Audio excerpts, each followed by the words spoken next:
अस्सलाम वालेकुम, मैं हूं मुनीज़े जहांगीर और आप देख रहे हैं प्रोग्राम स्पॉटलाइट। आज पाकिस्तान तहरीक इंसाफ के रहनुमा इमरान खान ने अपने बेटे कासिम और सुलेमान को पाकिस्तान आने से रोक दिया है। इमरान खान ने कहा है कि इनके बच्चे किसी एहतजाजी तहरीक में शिरकत नहीं करेंगे और ना ही किसी एहतजाजी तहरीक की क़ियादत करेंगे। गुज़िश्ता कुछ दिनों से खबरें सामने आ रही थी नाजरीन के इमरान खान के दोनों बेटे कासिम और सुलेमान पाकिस्तान आएंगे और इमरान खान की रिहाई के लिए तहरीक की क़ियादत करेंगे। पर हमारे ही प्रोग्राम में वज़ीर आज़म के मुशीर राना सनाउल्लाह ने वाज़े तौर पर ये इस बात की नफ़ी की थी। वो नहीं आ रहे। अच्छा, अगर वो आएंगे तो अपने वालिद को मिलने के लिए आए तो बिल्कुल उनको वेलकम किया जाना चाहिए, उन्हें अपने वालिद को मिलना चाहिए और ये उनका हक है। तो एक तरह से वार्न भी कर दिया गया था कि अगर वो क़ियादत करेंगे तो फिर जुलूस की क़ियादत करेंगे तो फिर जो कानून है वो हरकत में आएगा। नाज़रीन, इससे कबल इमरान खान की रिहाई के लिए कासिम और सुलेमान ने अमेरिका का दौरा करके सदर ट्रंप के मुशीर रिचर्ड ग्रेनेल और अरकान कांग्रेस से भी मुलाकात की थी। वाज़े रहे कि तहरीक इंसाफ ने 5 अगस्त को इमरान खान की कैद को 2 साल मुकम्मल होने पर मुल्क गिर एहतजाज का ऐलान भी कर रखा है। दूसरी तरफ हुकूमत की तरफ से चीनी को पहले एक्सपोर्ट और बाद में इंपोर्ट करने का अमल अब एक स्कैंडल की शक्ल इख्तियार करता जा रहा है और आज पब्लिक अकाउंट्स कमेटी को बताया गया कि एक साल में 67 शुगर मिल्स मालकान ने 112 अरब रुपए मालियत की चीनी जो है वो बरामद की। शायद इसीलिए मुल्क को चीनी की कमी का सामना करना पड़ा है इस वक्त, और जिस चीनी की सरकारी कीमत 173 रुपए किलो है वो इस वक्त 200 रुपए किलो में भी नहीं मिल रही। शुगर के डीलर्स के मुताबिक इस बहरान की वजह यह है कि शुगर मिल्स मालकान ने वजारत सनत और तजारत से मिलकर चीनी एक्सपोर्ट करा दी थी। दूसरी तरफ नाजरीन, कल वफाकी वजीर planning and development Ahsan Iqbal ने कहा है कि मौजूदा NFC अवार्ड का फॉर्मूला वफाकी हुकूमत पर बोझ है। नाजरीन, जबकि माहिर माशियात कैसर बंगाली के मुताबिक जब वफाक अपनी कमर कसने को तैयार नहीं तो फिर सूबों से ये तवक्को क्यों कर रखा है। एक तरफ हुकूमत माशी तनाज़े में घिरी हुई है तो दूसरी तरफ तहरीक इंसाफ के एहतजाज की तारीख भी करीब आ गई है। इन मामलात पर बात करने के लिए हमारे साथ मौजूद हैं कैसर अहमद शेख साहब, वफाकी वज़ीर बराए सरमायाकारी, बहुत शुक्रिया आपने हमें ज्वाइन किया। अली बुखारी साहब ने हमें ज्वाइन किया है, रहनुमा है तहरीक इंसाफ के और वकील हैं, आपका भी बहुत शुक्रिया आपने हमें ज्वाइन किया। और खैबर पख्तूनख्वा से पेशावर से अहमद करीम कुंडी हमें ज्वाइन करें, पाकिस्तान पीपल्स पार्टी के मेंबर हैं सूबाई असम्बली खैबर पख्तूनख्वा, आपका भी बहुत बहुत शुक्रिया। सबसे पहले कैसर अहमद शेख साहब, चूँकि हुकूमत आपकी है, अब ये जो बात की जा रही है कि जी एक्सपोर्ट की गई पहले चीनी और फिर अब इंपोर्ट की गई है और आप देखें कि 200 रुपए में भी इस वक्त बाज़ार के अंदर चीनी नहीं मिल रही। अब मज़दूर जो है जब वो चाय पीता है तो उसको चीनी तो चाहिए, इतनी महंगी आपने चीनी कर दी है, तो ये इजाज़त किसने दी थी कि इसको एक्सपोर्ट किया जाए? बिस्मिल्लाहिर्रहमानिर्रहीम। बड़ा ही अच्छा आपने सवाल किया है और ऐसे पॉइंट्स पे ज़्यादा से ज़्यादा डिस्कशन और डिबेट होनी चाहिए क्योंकि ये मुल्की सारा मामलात है, हर एक को ख़ास तौर पे आम आदमी को सबसे ज़्यादा इफ़ेक्ट करता है। तो ये फेडरल कैबिनेट ने इजाज़त दी, मैं उसमें ख़ुद मौजूद था फेडरल कैबिनेट के उन इजलासों में जब हम इजाज़त देते थे, लेकिन हमें जो फैक्चुअल पोजीशन बताई गई, जो बताया गया कि इतने हमारे पास वाफर स्टॉक है और इस वक्त ज़रूरत है मुल्क को एक्सचेंज की, दर मुबादला की ज़रूरत है और किसी किस्म की शार्टेज नहीं होगी, वाफर स्टॉक है और रेट मेंटेन रहेगा। तो फेडरल गवर्नमेंट ने एक कमेटी बनाई जिनके ज़िम्मे ये था कि वो रेट को वाउच करे, उसको देखभाल करे और रेट बढ़ने नहीं दिया जाए। और ये एश्योरेंस कराई प्राइम मिनिस्टर साहब ने अभी उन्होंने कहा कि बिल्कुल हम रेट को इजाज़त नहीं देंगे कि रेट बढ़े। लेकिन अभी आप देख रहे हैं कि वो जो फिगर्स दी जाती हैं, जो था कि हमारे पास वाफर स्टॉक है, वो शायद स्टॉक में कोई कमी आई है, इसीलिए तो नई इंपोर्ट की सोची जा रही है ना। तो हमें देखें ना, हमें ये पहली बार नहीं हो रहा, इससे पहले भी हो चुका है, तो हमें इसकी थ्रेड बेयर ज़रा मालूमात होनी है कि ये मामला क्यों ऐसा होता है। क्यों गलत किस्म की जो फिगर्स होती हैं वो कैबिनेट के पास आती हैं, क्योंकि कैबिनेट ने जो फैसला करना होता है वो तो उसी बुनियाद पे करना है जो कि जो इंफॉर्मेशन पास ऑन की जाती है। मगर कैसर साहब, जो ये इल्ज़ाम लगाया जा रहा है, और जी, और ये बहुत बड़ा इल्ज़ाम है, ये शुगर डीलर्स एसोसिएशन ने जो है ये इल्ज़ाम लगाया है, सुहेल मलिक साहब ने। उन्होंने ये कहा है कि इस बहरान की वजह यह है कि शुगर मिल्स मालकान ने वजारत सनत और तजारत से मिलकर चीनी एक्सपोर्ट करा दी थी। नहीं, अभी ये मिलकर तो ये इल्ज़ाम ही लगा रहे हैं, कोई ऐसी कोई बात किसी के नॉलेज में नहीं है। उस वक्त तो ज़रूरत थी, हमें है ज़रूरत कि हमारी एक्सपोर्ट बढ़े, हमें exchange. Obviously somebody was giving you the wrong figures ना सर। नहीं बढ़नी चाहिए, कोई आपको गलत फिगर्स दे रहा था उस वक्त। कीमतें नहीं बढ़नी चाहिए, तो यही अब तो यही बात हो गई ना कि फिगर्स जो है वो ठीक नहीं थी। जो ये कहा गया कि नहीं शॉर्टेज नहीं होगी और ये इतनी क्वांटिटी में हमें एक्सपोर्ट करने की इजाज़त होनी चाहिए और ये प्राइस भी मेंटेन रहेगी, ये भी एश्योरेंस थी। तो अभी ये जो हुआ, जो कुछ तब्दीली हुई और प्राइस रुक भी नहीं रही, और यहाँ पे जो है ना जो रेट मुकर्रर की अभी लेटेस्ट भी हुकूमत ने, उससे भी मार्केट में रेट उससे ज़्यादा है। तो इसकी पूरी की पूरी तहकीक होनी है और ये कि क्या वजूहत हुई। ये बिल्कुल आपका पॉइंट दुरुस्त है। हम सबको मिल के मुल्क के मफाद में ये देखना होगा कि चीज़ें क्यों ये प्राइस स्टेबल नहीं रही और क्यों एक्सपोर्ट की वजह से रेट बढ़ गए। हालांकि उस वक्त दुनिया में अच्छे रेट थे और हमें अच्छा फॉरेन एक्सचेंज मिल रहा था, यानी दर मुबादला मिल रहा था। जी। अब अली बुखारी साहब, आपने कैसर अहमद शेख साहब की बात सुनी। वो काबीना के अंदर इस वक्त हैं, एक बहुत ही काबिल इज़्ज़त वहाँ पे एक मिनिस्टर हैं, और वो आपसे इतराफ़ कर रहे हैं कि जी हमें उस वक्त काबीना ने ये इजाज़त दी थी कि आप शुगर एक्सपोर्ट करें, और उनका ये कहना है कि उस वक्त हमें ये बताया गया था कि स्टॉक में है चीनी, मगर अब हमें ये इस सिचुएशन का सामना करना पड़ रहा है। तो पब्लिक अकाउंट्स कमेटी में तो जाहिर है लीडर ऑफ ऑपोजिशन ही जो होते हैं वो ही मामलात को देखते हैं, ऑपोजिशन ही मामलात को देखती है। तो आप इस मामलात की तहकीक किस हद तक करवाना चाहेंगे? बिस्मिल्लाहिर्रहमानिर्रहीम, बहुत शुक्रिया आपका। देखें, कैसर भाई हमारे से भाई हैं, बड़ा उनसे इज्जत का और रिलेशन है, और उन्होंने बड़ी अच्छी और माकूल बात की। देखें, दो चीज़ें हैं, इसको वन बाय वन लेके जाएंगे। ये 200 अरब, once again I am repeating my words, ये 200 अरब रुपए का डाका डाला गया कौम के ऊपर। कौन सी कौम के ऊपर? चीनी के पीछे किसी के जेब से 50 रुपए निकाला गया, किसी की जेब से 100 रुपया निकाला गया, और ये टॉलरेटेबल बात बिल्कुल भी नहीं है, नंबर वन। और नंबर टू चीज ये है कि ये हुआ कैसे, इसको जरा मैं थोड़ी सी आपको स्क्रूटनी करके दे देता हूँ ताकि आपके पास बहुत आसान हो जाएगी सुनने वालों के लिए भी चीज। 2024 में शुगर केन कमिश्नर ने लेटर लिखा है, ऑन रिकॉर्ड है, चेक कर लीजिएगा, मैं आपको डेट भी बता दूंगा। वो लेटर लिखा गवर्नमेंट को कि इस दफा हम चीनी एक्सपोर्ट नहीं कर सकते ड्यू टू सर्टन ये रीजंस हैं, जीबी में इतनी यूटिलाइज हो रही है, इस्लामाबाद में आईसीटी में इतनी यूटिलाइज हो रही है, ये चीजें, और उन्होंने लिखा है इट्स नॉट एडवाइजेबल। और ये लिखने के बावजूद अगर चीनी को एक्सपोर्ट किया गया है तो बहुत बड़ा जुल्म अजीम है। ये जुल्म अजीम वर्ड यूज किया मैंने। नंबर टू, एक बहुत फेमस एंकर है, उन्होंने लाइव अपने प्रोग्राम में कहा कि बड़े मियाँ साहब ने बुलाया और वजीर आजम नहीं मानता था, उसके अंदर बेटी भाई भतीजा सारे बैठे, क्योंकि स्टेक होल्डर्स हैं, इसको कोई डिनाई नहीं कर सकता, और उन्होंने कहा ये करो नहीं तो वजीर आजमशिप छोड़ दो। मैं नहीं कह रहा हूँ, एक बहुत बड़े चैनल के बहुत बड़े एंकर की बात कर रहा हूँ जिसको किसी ने रिबट नहीं किया आज तक, 6 दिन गुजर गए। नहीं, आप किसकी बात कर रहे हैं, खुल के बताएं। उसके अंदर कहा गया नहीं, नाम नहीं, चूंकि अगर आपने कह दिया है तो सर मफरूजों पे तो हम जा नहीं सकते सर, ये इतना बड़ा इल्जाम है, ये इतना ऑफ इंटरेस्ट तो आ गया ना। नहीं, 200 अरब का टिका अगर उन्होंने टीवी पे कहा है, अली बुखारी साहब, जवाब तो किसी को देना पड़ेगा। अली बुखारी साहब के प्रोग्राम में एक चीज बड़ी, अगर ये टीवी पे, ये आज की डेट, मेरा ख्याल है अली बुखारी साहब को मेरी आवाज नहीं जा रही, मेरी आवाज़ नहीं जा रही अली बुखारी साहब को। अली बुखारी साहब, ये जो आपने एंकर की बात की, ज़ाहिर है उन्होंने अगर टीवी पे कहा है तो उनका नाम आप बता दें, किसने ये कहा है कि जी मियां नवाज शरीफ, बहुत बड़ा इल्ज़ाम है कि एक फॉर्मर प्राइम मिनिस्टर ने अपने भाई प्राइम मिनिस्टर, सोशल मीडिया पे चल रहा है, हर जगह नहीं जी, मुझे नहीं पता, इसलिए मैं आपसे पूछ रही हूँ जी। मैं भी बता देता हूँ, उनका नाम भी बता दूंगा आपके प्रोग्राम खत्म होने से पहले, लेकिन पहले पूरी चीज मेरी सुन लें। एंड मैं आपका टाइम और ये प्रोग्राम ये याद रखिएगा, जिंदगी मौत तो मेरे अल्लाह के पास है, लेकिन ये टाइम आएगा, ये लोग, यही FIA होगी, यही नैब होगा, यही अदारे होंगे, और ये लोग सारे के सारे जेल में होंगे। ये इट्स अ मेगा स्कैंडल। देखें, हमारी गवर्नमेंट में भी एक इशू हुआ था जब हमारी गवर्नमेंट थी, बिल्कुल आपकी गवर्नमेंट में हुआ था, बैकबोन से जहांगीर खान तरीन साहब, लेकिन जब इंक्वायरी कमीशन बैठा और उनके ऊपर भी एलिगेशन आया तो उनको भी स्टेप डाउन होना पड़ा। कहीं ना तो कहीं आपको ऑनेस्टी शो करनी पड़ती है ना।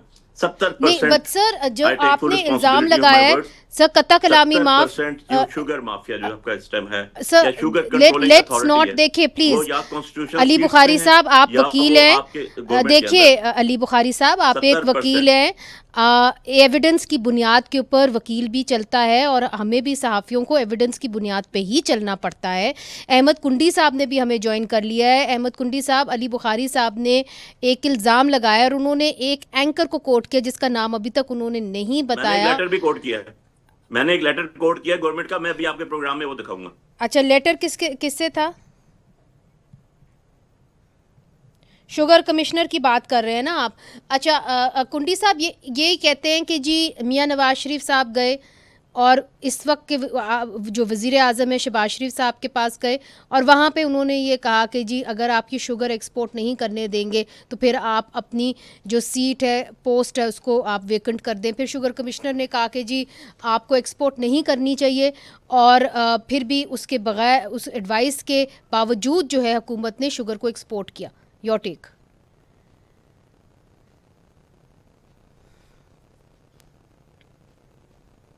कुंडी साहब जी।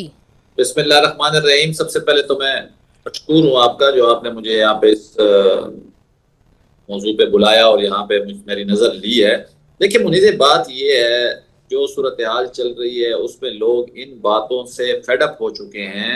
जो मैं इल्जाम लगाऊं बुखारी साहब पे, बुखारी साहब इल्जाम लगाएं शेख साहब पे, बात ये हम पॉलिटिकल लोग क्या डिलीवर कर रहे हैं इस टाइम। खैबर पख्तूनख्वा की जो लिटरली हालत है सूरत हाल, ना यहाँ पे पीने का पानी है, ना खाने को आटा है, ना चीनी दस्तयाब है।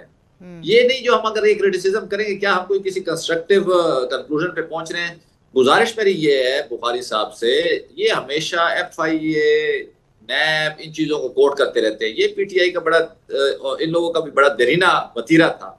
मेरी गुजारिश ये है हम कब उन पार्लिमान की कमेटीज के ऊपर, इनके जुनैद अकबर साहब हैं जो कि पब्लिक अकाउंट्स कमेटी के चेयरमैन हैं, क्यों नहीं हम उनके ऊपर ट्रस्ट करते या उन फोरम्स के ऊपर ट्रस्ट करते।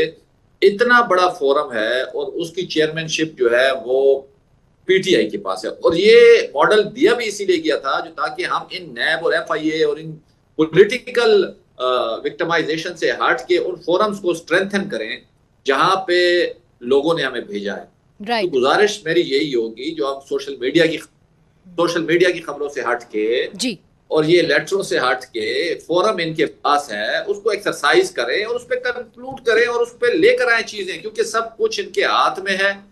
मेरी गुजारिश इसमें यही होगी जो भी है, मैं यहाँ पे बैठ के किसी की वकालत नहीं कर रहा जो फेडरल गवर्नमेंट की या प्रोविंशियल गवर्नमेंट की या किसी को प्रोटेक्ट करने के लिए, मगर आपका पॉइंट वेल टेकन कर रहा है। पॉइंट वेल टेकन कि सियासतदान हमेशा अपनी गुत जो है किसी और को दे देते हैं। कभी गुत अपने पास भी रखा करें तो पता चले कि जी सियासतदान अपनी अकाउंटेबिलिटी खुद भी कर सकते हैं और आपके पास वो मैकेनिज्म है जैसे आपने कहा पब्लिक अकाउंट्स कमेटी का।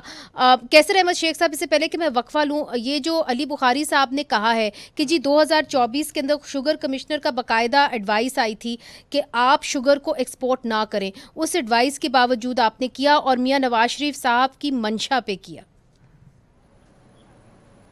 देखिए ये बिल्कुल जो इल्ज़ाम लगाया गया है कि हमारे पास ना तो कोई कैबिनेट में कभी भी हमें पता लगा इस एडवाइस का, और दूसरी बात मैं ये करूं जो बिज़नेस फैसले होते हैं ना, मैं खुद बिजनेसमैन हूँ और कमोडिटी की भी ट्रेड करता हूँ, तो बिज़नेस फैसलों में आपकी जजमेंट होती है, वो फैक्ट्स एंड फिगर्स पे जो हालात होते हैं मौजूदी उनके ऊपर आप फैसले करते हैं। अगर यही समझ लें कि हर फैसला ठीक होगा, मैंने अपनी ज़िंदगी में कई फैसले, हज़ारों फैसले किए हैं, उसमें से गलत भी होते हैं, ज़्यादातर ठीक होते हैं, लेकिन अगर जजमेंट को रोक दिया जाएगा, अगर कहेगा कि बाद में जब कोई रेट कोई बढ़ जाए तो आपने कहा कि ये गलत फैसला किया, हमारे सामने जो फैक्ट्स एंड फिगर थे पूरी कैबिनेट ने इज्तिमाई फैसला किया।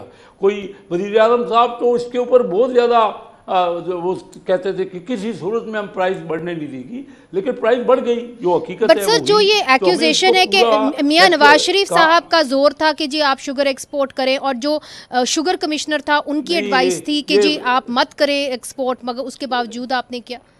नहीं, ये मेरे नॉलेज में कोई बात भी इनमें से नहीं है।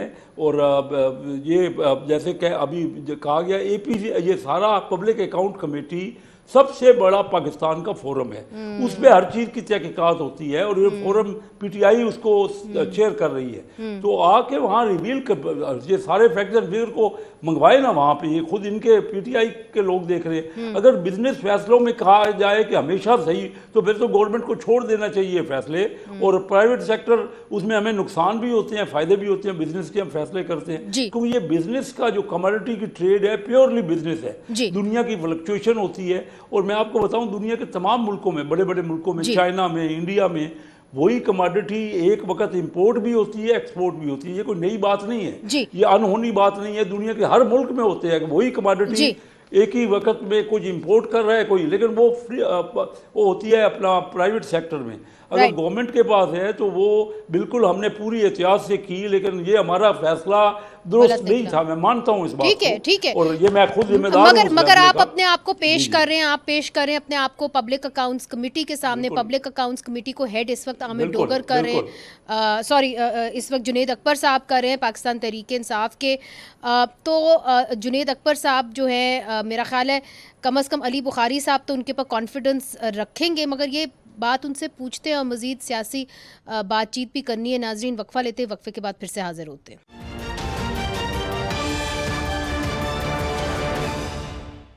वेलकम बैक नाजरीन। एक शुगर क्राइसिस स्कैंडल जो है वो उभरता आ रहा है पब्लिक अकाउंट्स कमेटी के अंदर। आज ही इस हवाले से एक इजलास भी हुआ।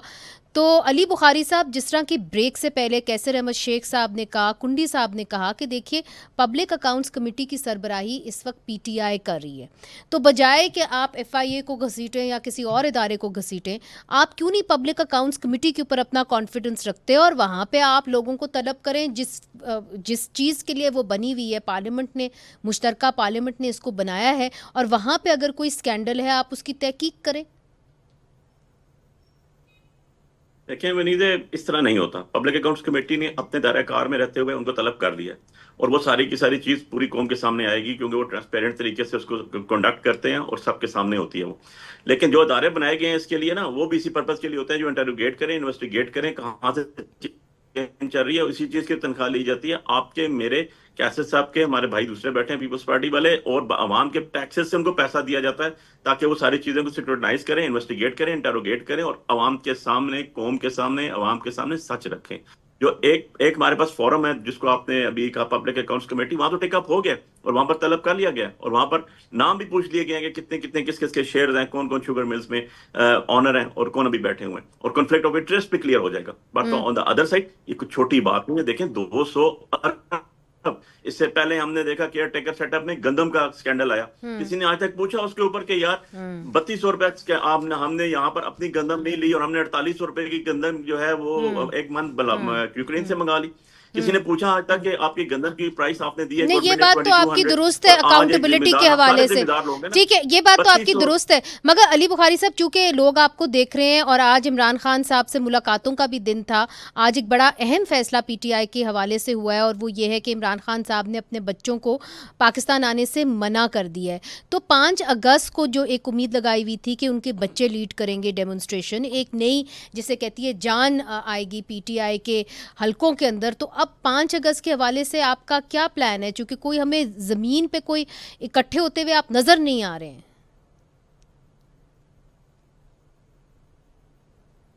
देखिए मनीष, दो चीजें हैं, इसको आप अलग-अलग रखें। नंबर 1 एहतजाज है, नंबर 2 खान साहब के बच्चे। कभी भी खान साहब ने ये बात नहीं कही किसी भी फोरम पे, किसी भी जर्नलिस्ट से जो अंदर जाते हैं, हम भी जाते हैं केसेस में, कि खान साहब के बच्चे आएंगे और वो लीड करेंगे। और अगर उनके बच्चे आना चाहते हैं तो ये उनका यूनिवर्सल शरई कानूनी कॉन्स्टिट्यूशनल और जो आपकी मना तो कर दिया है उनके मुताबिक प्रिजनर रूल्स, अब मना तो कर दिया, उनका हक है। सुन लें एक मिनट, आपका क्वेश्चन आ गया। उनका हक है कि वो आके बच्चों से मिले। मेरी कई एप्लीकेशंस पड़ी हुई हैं आज भी जो इमरान खान साहब की तरफ से थी कि मेरा राइट है कि मुझे 1 महीने में 4 दफा या 3 दफा बच्चों से बात कराई जाए, मुझे 6 महीने से बच्चों से बात नहीं कराई जाती। सो बात यह आम कैदी की बात करूं मैं, कोई ये नहीं कह रहा हूं कि वो एक्स प्राइम मिनिस्टर है या इमरान खान साहब। हर कैदी को ये हक हासिल है। ठीक है, वो आप 5 अगस्त के हवाले से कुछ बात करना चाहेंगे ताकि फिर मैं कुंडी साहब को भी शामिल कर लूं। अली बुखारी साहब, 5 अगस्त के हवाले से कुछ बात करना चाहेंगे आप?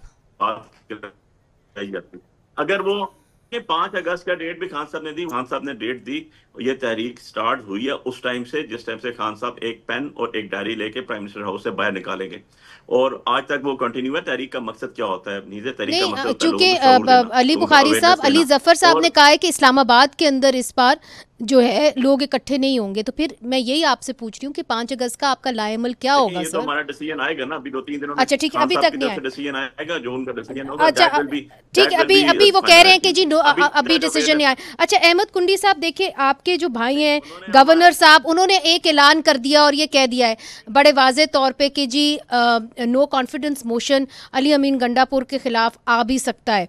मौलाना फजलुर रहमान साहब ने कहा है कि बेहतर है कि मामला जो हैं पीटीआई खुद ही तय करे। फिर उनके खिलाफ जो केसेस हैं अली अमीन गंडापुर साहब के ऊपर, वो भी अप टू फ्रूटेशन आने वाले हैं, तो अगर उनको नाअहल कर दिया जिस तरह अहमद खान बच्चड़ को किया है, तो आप क्या देख रहे हैं खैबर पख्तूनख्वा में होते हुए? अच्छा, मेरी तो अपनी इस पे जाती राय, देखें एक पार्टी की पॉलिसी होती है या ऊपर से लाजमी बात है क्योंकि पार्टी के जो बड़े बैठे होते हैं उनकी अपनी एक नज़र होती है उसके ऊपर। मेरी तो अपनी जाती राय ये होगी, अगर खैबर पख्तूनख्वा में 3/4 पीटीआई को मैंडेट मिले, गो कि उस मैंडेट के ऊपर मेरा जाती बहुत सारी बातों पे इख्तिलाफ भी होगा, लेकिन अब मिल चुके हैं उन्हें से। मैं तो बार बार यही कह रहा हूँ, देखिए हम पॉलिटिकल लोग कब तक इन म्यूजिकल चेयर्स का हिस्सा बनते रहेंगे? 3/4 की गवर्नमेंट है, अगर एक हटता है तो उनके पास काफी लोग पड़े हुए, बड़े सीरियस किस्म के लोग हैं। बल्कि मेरा तो जाती राय यही होगी, पीटीआई को किसी सीरियस किस्म के कैंडिडेट को, क्योंकि हमारा सूबा जो है उसकी डायनेमिक्स टोटली डिफरेंट है। यहाँ पे लॉ एंड ऑर्डर की सिचुएशन बहुत ज्यादा गंभीर हो चुकी है, बड़ी खतरनाक लेवल तक जा चुकी है, और जो हमारे मौजूदा चीफ मिनिस्टर साहब हैं वो इस हसासियत को ना समझने से बल्कि काफी कासिर हैं। नहीं, मगर तो आपकी बात जी, आप जाती बात क्या है आपकी? जी, मेरी जाती राय यही होगी, किसी संजीदा शख्स को, पीटीआई के अंदर बहुत ऐसे लोग मौजूद हैं जो इस सूबे की आज भी अगर वो भाग दौड़ संभालें तो मामला किसी हद तक संभल सकते हैं। मगर सर उसके लिए तो नो कॉन्फिडेंस मोशन आपको लाना पड़ेगा ना?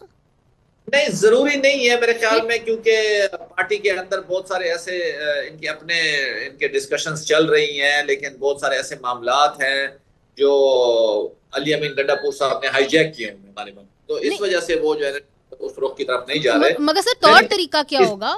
आप बदलेंगे कैसे वजीर आला को? मैंने आपका 3/4 की गवर्नमेंट है, 3/4 लोग इस्तेमाल करते हैं टर्म्स 2/3। मैं कह रहा हूँ 3/4 की इनके पास अक्सरियत है, इनके पास लोग मौजूद हैं।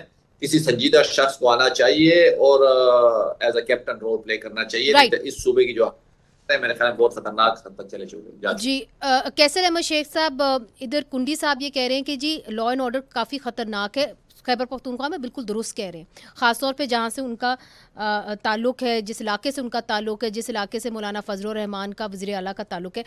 आपकी जो हुकूमत है, उन्होंने आपकी पार्टी ख़ास तौर पे वो कभी भी चेंज जो है वो इस तरह नहीं चाहती कि जी नो कॉन्फिडेंस मोशन आ जाए और जिसका जो इक़्तिदार में उसको आप डिफ़ीट कर लें। तो क्या आप चाहेंगे कि खैबर पख्तूनख्वा की हुकूमत के अंदर से ही, पीटीआई के अंदर से ही तब्दीली आए, या कि जॉइंट अपोजिशन कोई तब्दीली लेके आए? जी बिल्कुल, कुंडी साहब ने दुरुस्त बात की है। देखिए वहाँ उनकी मेजॉरिटी है, 3/4 उनके मेंबर हैं और उन्होंने मैंडेट लिया है, तो ये तो ज़रूर चाहेंगे हम लोग कि वहाँ लॉ एंड ऑर्डर की सूरत हाल बेहतर बने, वहाँ पे उनके मामलात जो गवर्नेंस है वो बेहतर हो, वहाँ पे एजुकेशन इम्प्रूव हो, वहाँ पे हेल्थ जो है, जिस तरह आपने देखा दरियाए सवात का वाक़या हुआ अभी, वहाँ पे कोई पूछने वाला नहीं था, कसमपुरसी का आलम है। तो ये तो हर कोई चाहेगा, हर पाकिस्तानी की ख्वाहिश होगी कि KPK के हालात बेहतर हों, लेकिन हम ये नहीं कहते कि गैर आइनी तौर पे कोई हुकूमत की तब्दीली हो। अगर ख़ुद PTI उनकी मेजॉरिटी है, अगर वो चाहे अपने अंदर, जैसे कि मौलाना फजलुर रहमान ने कहा, तो अगर अपने अंदर कुछ तब्दीली लाएंगे तो उनकी अपनी बेहतरी है, क्योंकि उनके हालात मेनली कंट्रोल, क्योंकि इस वक्त तो दिगर मुँह है, उनसे संभाला भी नहीं जा रहा, कोई इकनॉमिक सूरत हाल भी उनके नहीं है, लोगों को भी कोई कंट्रोल नहीं है इन चीज़ों पे, अशिया पे भी। तो बेहतर तो यही है कि वो अपनी पार्टी के अंदर अपना खुद चेंज करें, और अली अमीन गंडापुर की जो क़यादत है वो कोई फ्रूटफुल नहीं हुई उनके लिए भी।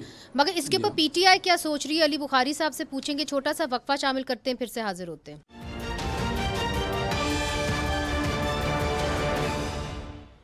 वेलकम बैक नाजरीन। अली बुखारी साहब एक चीज़ वाजे कर दे, चूँकि खैबर पख्तूनख्वा से ये बात हो रही है कि जो कैसर अहमद शेख साहब ने भी कहा और कुंडी साहब ने भी कहा कि जी अगर वहाँ पे वज़ीर आला तब्दील हो जाते हैं अली अमीन गंडापुर साहब, तो फिर वो पीटीआई की अपनी काविश होनी चाहिए। तो क्या पीटीआई के अंदर ये सोच है कि अली अमीन गंडापुर साहब को तब्दील करना चाहिए? चूँकि माजी में हमने देखा है कि खान साहब भी उनसे कोई ख़ास खुश नहीं थे जब उन्होंने ये धरने वगैरह लीड किए थे। देखिए यार, ये किसने उनको बता दिया या कहाँ से ये एक न्यूज़ आ गई कि उनसे खुश नहीं है, उन्होंने धरने लीड किए या नहीं किए? आज भी वो सीएम केपी बैठे हुए हैं और खान साहब से आज भी उनके वकला दो की मुलाकात हुई। इससे पहले भी जब सेनेट इलेक्शन थे तो बिरसा साहब गए थे, तो खान साहब ने तो अंदर से एक पैगाम देना था तो चीजें चेंज हो जानी थी। यहाँ तो कोई दूसरी नहीं, चूंकि चीज है जुनेद नहीं, अकबर साहब को काफी ज्यादा जिम्मेदारियां दे दी गई ना एहतजाज की। आपको याद होगा कि जुनेद अकबर साहब को जब 26 नवंबर के बाद उनको दे दी गई थी जी, नहीं जुनेद और अकबर सूबाई साहब को जब सदारत से भी जिम्मेदारियां हटा दी दिया गया था। मैं यही बता रहा हूँ कि जुनेद अकबर साहब को जब जिम्मेदारियां दी गई तो उस टाइम मैं भी अडयाला जेल के अंदर था और उनके ट्रायल हो रहा था, मैं भी उसमें कौंसल हूँ। सो मेरे सामने वो चीजें आई। वो तो अली मीन्स गंडापुर साहब की थोड़ा सा बर्डन कम किया गया कि यार एक बंदे को उतना वेट दें कि सारा दिन रात लगा रहता है, So he is there to सुबह stay. भी रन करना है, उसने He is there to सुबह stay. भी रन करना है, फिर बाकी चीजें करनी है। ऑब्वियसली जी खान साहब ने बनाया हुआ, जब तक खान साहब कहेंगे तब तक वो ही इज देयर। अच्छा सर, एक चीज़, चूँकि आप वकील भी हैं, ज़रा एक चीज़ वाजे कर दीजिए कि पाकिस्तान तहरीक इंसाफ की जो जमात है खैबर पख्तूनख्वा से, उनसे एक नोटिफिकेशन आया था कि जो फ़ौजी हैं उनका इनखला होना चाहिए, जो आर्टिकल 245 है जिसके तहत आपने फ़ौज बुलाई हुई थी, चूँकि तिरा में जो इंसिडेंट हुए उसके बाद होना चाहिए। और दूसरी बात आपने ये कहा था कि हम फेडरल कंस्टिबलरी को रिजेक्ट करते हैं। तो क्या ये खैबर पख्तूनख्वा हुकूमत का मौक़िफ़ है या पाकिस्तान तहरीक इंसाफ खैबर पख्तूनख्वा चैप्टर का मौक़िफ़ है? नहीं सॉरी, आप जरा क्वेश्चन रिपीट करेंगे। ये दो आपने मिक्सअप किए। फेडरल कांस्टेबली का अलग टॉपिक है और जो बाकी अपने नोटिफिकेशन दोनों के बारे में आए हैं सर, और पीटीआई खैबर पख्तूनख्वा की चैप्टर से आया है जी। देखें जो फेडरल कांस्टेबली थी, जो पहले एफसी होती थी, जिसको हम कहते हैं, वो सिंपल ठीक है, उसमें डोमिसाइल लोग वही भर्ती होते थे जो वहां के रहने वाले थे। अब आपने फेडरल का उसमें सबका ऐसा डाल दिया गया, लेकिन इसके जी हमारी बाकी जी जो स्टेट्स चल रही हैं, क्या उनको भी फेडरल किया गया? उसमें भी केपी वालों को हिस्सा दिया गया और इसको बड़ा कर दिया गया था। उन लोगों को भी हिस्सा दें, लेकिन उनके बदले में इनको भी तो हिस्सा देना। जैसे हम इस्लामाबाद में बैठे हैं, इस्लामाबाद से इलेक्शन लड़के बैठे हुए, मगर मेरा सवाल आपसे कुछ मुख्तलिफ था। मेरा सवाल आपने जवाब दिया नहीं, आपने वकीलों की तरह जो है घुमाया जवाब नहीं दिया। मैं तो आपसे पूछ रही थी कि सर, मैं आपसे पूछ रही थी कि ये खैबर पख्तूनख्वा हुकूमत का फैसला है या पीटीआई खैबर पख्तूनख्वा विंग का फैसला है, उसका तो जवाब आपने मुझे नहीं दिया। आपने सवाल पूछ लिया, मैं अब आपको जवाब देता हूँ। ये पीटीआई की गवर्नमेंट का फैसला है। पीटीआई की विंग हो या पीटीआई की गवर्नमेंट हो, दोनों वही लीड करते हैं। ठीक कोई दूसरी नहीं होती जी। आपकी आवाज़ जो है हमें कट के सुनाई दे रही है। अहमद कुंडी साहब, जो अली बुखारी साहब भी बात करें, उस हवाले से भी आपसे बात करनी है। और दूसरा, जो एहसन इकबाल साहब की बाइट हमने शुरू में प्रोग्राम में सुनाई, जहाँ पे उन्होंने कहा कि जी एनएफसी अवार्ड के हवाले से बहुत बोझ पड़ता है फेडरेशन के ऊपर। अब पाकिस्तान पीपल्स पार्टी जो है 18वीं तरमीम की एक तरह से बानी है। मुझे ये बताइए कि ये जो बात करते हैं कि जी एनएफसी अवार्ड के ऊपर से बहुत बोझ पड़ता है, इसके ऊपर पाकिस्तान पीपल्स पार्टी का क्या मौक़िफ़ है? देखिए मुनीर, मैं थोड़ा सा वक्त इस पे लूंगा। ये बड़ा अहम और इम्पोर्टेंट टॉपिक है और सब्जेक्ट है जिसके ऊपर बड़ा अहम बयान इनका आया हुआ है। देखिए बड़े अरसे से आप देख रहे होंगे बातें हो रही हैं 18th अमेंडमेंट की रिवर्सल की, और 18th अमेंडमेंट की जो असल रूह है वो 7th एनएफसी अवार्ड है। और पाकिस्तान में पहली दफा 7th एनएफसी अवार्ड के जरिए ये मल्टी इंडिकेटर अवार्ड बना था, जिसको पॉपुलेशन के वेटेज को कम करके बाकी वेटेजेस रखे गए थे, जिससे छोटे सूबों का को फायदा हुआ। और ये खैबर पख्तूनख्वा कभी भी इसको एक्सेप्ट नहीं करेंगे। जो अगर आप ये चाहते हैं जो उसका फेडरल के ऊपर इम्पैक्ट आ रहा है, साइज ऑफ पाई को बढ़ाना पड़ेगा, जो मेरी अपनी तजवीज़ है। ये कोई ऐसी चीज़ नहीं है जो एक प्रोग्राम में इसको हम कंक्लूड कर सके। हमारी तो तजवीज़ ये होगी जो पॉपुलेशन का, इसके ऊपर एहसन इकबाल साहब का पहले भी एक बयान है, पॉपुलेशन का जो फैक्टर यहाँ पे रखा गया है वेटेज, उसको मजीद कम किया जाए। बल्कि क्लाइमेट चेंज की बात पख्तूनख्वा में हमने प्रपोज किया हुआ है, फॉरेस्ट के जो वेटेज है उसको एनएफसी में शामिल जाए। और खैबर पख्तूनख्वा को, मैं 1 मिनट में बस वाइंड अप कर रहा हूँ, खैबर पख्तूनख्वा को जब से आपने 7th NFC को लॉक किया हुआ है, देखें हमारी जब से मर्जर हुआ है, हमारा जो 10,000 स्क्वायर किलोमीटर ट्राइबल एरिया है वो शामिल नहीं है इसमें, और डिजिटल सेंसस जो हुई है वो पॉपुलेशन फैक्टर नहीं है, जिसकी वजह से 3% खैबर पख्तूनख्वा को लॉस हो रहा है, जिसकी मालियत कमोबेश 200 अरब रुपए बनती है, जो कि हमारा क्लेम जी। कुंडी साहब, जो आप कह रहे हैं ये वाकई में बड़ा अहम इशू है, इसके ऊपर पूरा प्रोग्राम रखना चाहिए, मगर चूंकि मेरे पास चंद सेकंड ही रह गए, मैं चाहूंगी कि कैसर अहमद शेख साहब का क्विकली रिस्पॉन्ड आ जाए, क्योंकि ये इस वक्त काबीना के अंदर हैं। सर, वो कह रहे हैं कि जी आपको तो बढ़ाना चाहिए NFC अवार्ड, चूंकि क्लाइमेट चेंज, पॉपुलेशन, सेंसस सब कुछ तब्दील हुआ है, आप यहाँ पे घटाने की बात कर रहे हैं। कंक्लूडिंग रिमार्क्स कैसर साहब। देखिए जो फेडरल गवर्नमेंट को रेवेन्यू हासिल होता है ना, उसका ज़्यादातर चंक तो जो है वो डेट सर्विस जिसको कहते हैं, कर्ज़ों पे सूद जो भरा जा रहा है, या एडमिनिस्ट्रेटिव चार्ज हैं, वो कमी हो भी नहीं सकती। हम कोई वो सारा खर्च उधर हो जाता है, जो हमारे सिविल एंड मिलिट्री के जॉब के सर्विसेज है, या मैनेजमेंट है, या डेट सर्विस, तो बहुत बड़ा चंक, और फिर NFC अवार्ड दिया जाता है, सारे सूबों को फेडरेशन दे रही है। सर, अभी आपने हाल ही में पेंशन बजट भी बढ़ाया, हाल ही में आपने मिलिट्री बजट भी बढ़ाया, आप उधर से कम कर सकते थे, ऑस्टेरिटी ड्राइव कर सकते थे। नहीं, मिलिट्री बजट तो और बढ़ना चाहिए था। देखिए ना, इंडिया का बजट 80-85 अरब डॉलर है, और पाकिस्तान का मिलिट्री बजट जो है वो सिर्फ 9-10 अरब डॉलर है।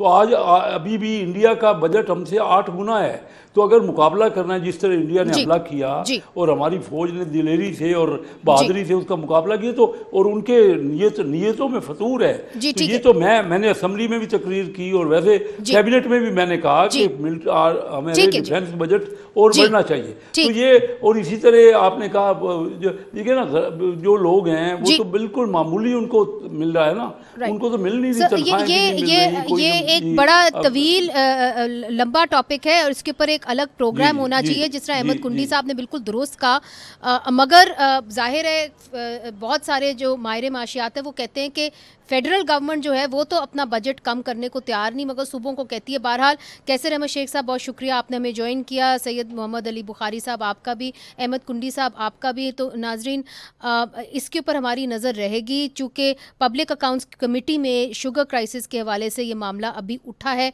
ये आगे बढ़ेगा, इस पर स्पॉटलाइट की नज़र रहेगी। आज के लिए मुनीर जहांगीर को इजाज़त दीजिए। खुदा हाफिज़।